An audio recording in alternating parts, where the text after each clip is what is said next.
what we got coming as far as ExtraMile in 2018, 2019 on the slate is we have, we slightly pivoted from being a management company and, turned into more of a record label, full service production company, film and television. And, we're just developing more projects that we're passionate about and artists that we feel are, next and deserve a voice. Shout out to all the artists that we have. We also getting into the Latin world. Bing, we'll talk more about that as well. But shout out to Omari Flow. Shout out to Leader. Shout out to Cook Monster, the illest. Very excited about that project. Hemi. I'm not leaving out anybody because that's all we got. But I want to shout out True Heat, man. True Heat is dope. I want to get him and Cook together to do some things together because they got a lot of energy. You're from Watson, right? Yeah. From Watson, man. Shout out From to the Bronx. Bobcat Shout out to the BX, Wheeler. Yeah, okay. And of course, I'm hosting the album. I'm all over with a couple intros. You already Yes, we definitely know that. We Podcast definitely Oh, let's be clear. Try something. Cameras Flashing is out now. Try Something is out now. Networking video will be on Networking is out now. World Star and What else is out, all Ali? other platforms. you can see all the music that comes out every Monday. Subscribe to the SoundCloud channel, free music. It's ExtraMile slash SoundCloud / extra EXM360. Yeah, EXM360. You can get all the songs, and of course on all platforms you can find the singles as well. But that's where you'll find our newest releases at. Yeah, and videos and everything, right, Ali? Yeah, the videos. And I co-directed 2 videos, right, Ali? Yeah. You know what? Let's get to that because sometimes in this game you got to wear multiple hats, and Ching Bing stepped up that day and put his director hat on. They don't want to give me my props, man, but guess what, man? Cameras Flashing, co-directed by Ching Bing and Mike Booth.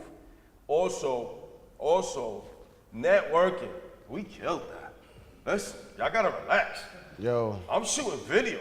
The budget is right. Just call. I don't about know. to take over, man. Listen, I'm saying it could get better. This is season 2. We're talking big money now. We got Ali in the building. We got D-double-R in the building. What else we need?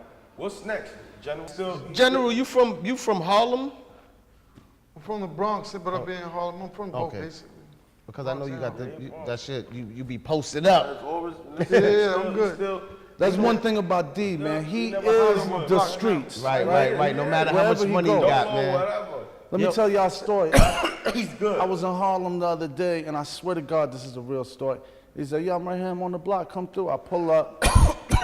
D's right there, sitting on the crates, chilling. Dolo, just on the block. I'm like, "What the fuck, D? What are you doing here?"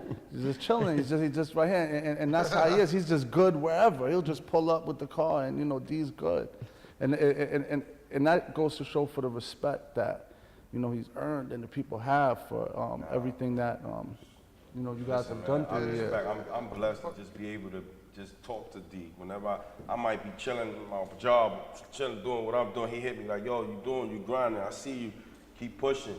You know what I mean? And it's just the extra push that we need because he know what we started with. And you know what you said? You know what you said about, I think what you said about people behind the scenes, and a lot of times people don't know. Motherfuckers don't know the shit niggas been through. What I'm saying? Trying to deliver these things, these artists that y'all love so much. It was like, I feel like people can't forget about. You have to give up a lot. If it wasn't for Ali, I probably wouldn't have got a lot of albums out of X because he was navigating him at that point. So he was my go-to guy. And I'd be like, Ali, I need you to get him over here. And he would have to fly him all the way to California, wherever he was. And X is a very, very difficult artist because he's talented, but he's difficult. But he played a big part of making sure we delivered all them albums and got it done because he was able to get them because he was with them all the time. Right. So he played the major part. That's big, man. Made it easier for me because I didn't have to worry about it as long as he was with him.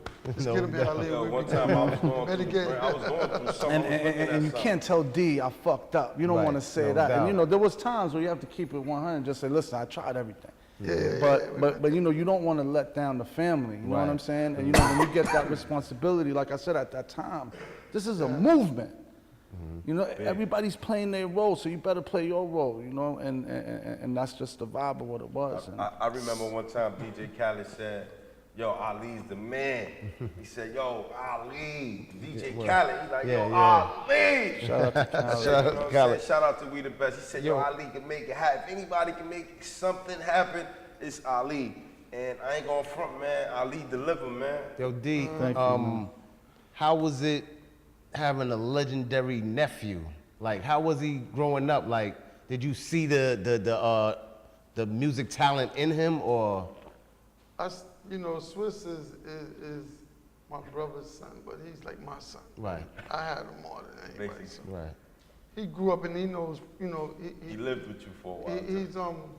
He's talented, he's gifted, and he hustles and he worked hard. Right. So when he was trying to learn the business and he was just playing with the music, he used to DJ first. Right. And we had a studio, so he came up back from Atlanta. He used to live with me.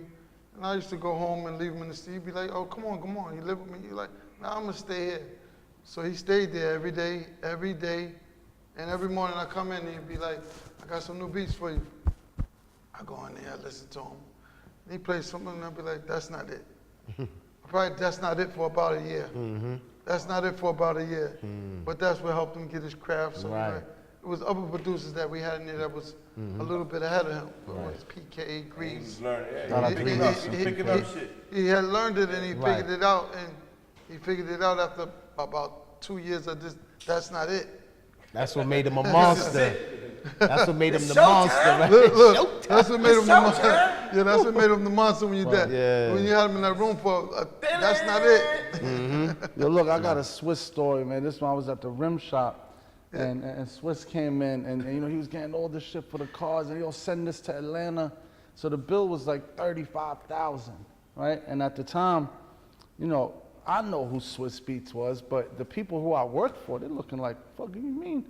You're gonna let him go without paying? I was like, no, listen, he's good. He gave me this check. He's gonna come back for this check. The check was a Sony Music check, $50,000. He was like, look, I'm gonna give you this. I'll be back in like 2-3 weeks, and I'm gonna bring you the cash. And you know, and I was like, all right, listen, I'm gonna roll the dice with this. Yeah. And yo, sure enough, he came back and he took care. He said, let me get my check back. He came back for that change, the extra 15. But he definitely showed up.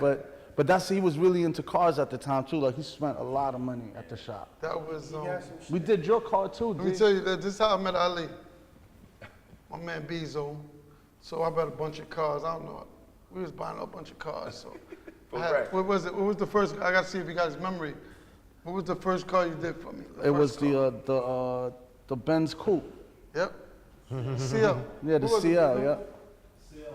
The CLK? Nah, CL, regular CL. Yeah, CL 500, yeah. See, I gotta relax. I remember that And joint. we put the Lorenzo kit on it, Lorenzo rims, you know, the whole shit. Oh, man.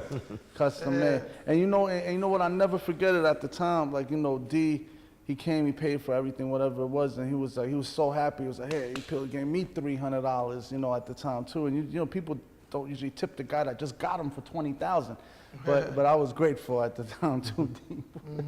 But that's how, you know, our relationship was built. So when it got into the music, Right. and one more thing I'll say, you know, we connected, you know, we had that bond through Islam right away also as well, you know. So when we came to working together, it was just like a certain understanding, you know, as long as we have respect and, you know, these codes we all go by, then everybody's okay. Right. And that's what I feel like we're missing now in this generation where it's like the rules are foggy. We got the internet, we got social media. That's why, you know, that's what I think. My opinion, Bro, you know. that's just what it is, man. Thugged Out Thursday season 2 is looking good, man. I ain't gonna lie, Ali. We looking good. We're looking good. We looking great. Huh? So Looking what good. else you think we got for Extra Mile 360? Look out for us doing movies. Look out for us, you know, me and Dia developing some shows together, coming to you this year. And of course, Thugged Out Thursday season 2. And look out for all of the artists. Like I said, Cook Monster, Scott Soprano, Leader, Hemi, Omari Flow, El Champo, and like I said, I want to touch on this Latin vibe real quick because, you know, we've been working on creating, developing some Latin artists, and we just did a song with Ching Bing helped us get it done with Jordy Boy, which is coming to. Shout out to Manny Boy and El Champo, and yeah, we're just gonna try to, you know, tap in that Latin wave. we're just trying to create a way for our whole team to eat. And you know, it's like every time an artist get on, just one of the realest shit X ever said. He was like, he don't even care if it's a whack, we don't have no whack rappers, FYI, on our roster. But he said, someone asked him about, you know, whack rappers. He's like, I don't care if they whack or not. If they get on, now they putting 10 people on that's feeding their families and getting them out the hood and giving them opportunity. Right. So that's the time that I feel like we on as a unit. It's like we're just trying to put everybody on to be able to continue, you know, holding it down. 10 and 20 more people. That's right. And that's what it has to be about. It's all about family and, you know, longevity. We do what we do, man. That's We right. working, man. It's hot as a motherfucker in That's here, right. It's yo. Thugged Out Thursdays. Thugged Out for real. Thursdays. Thug it It's up. like the bullpen Thursday.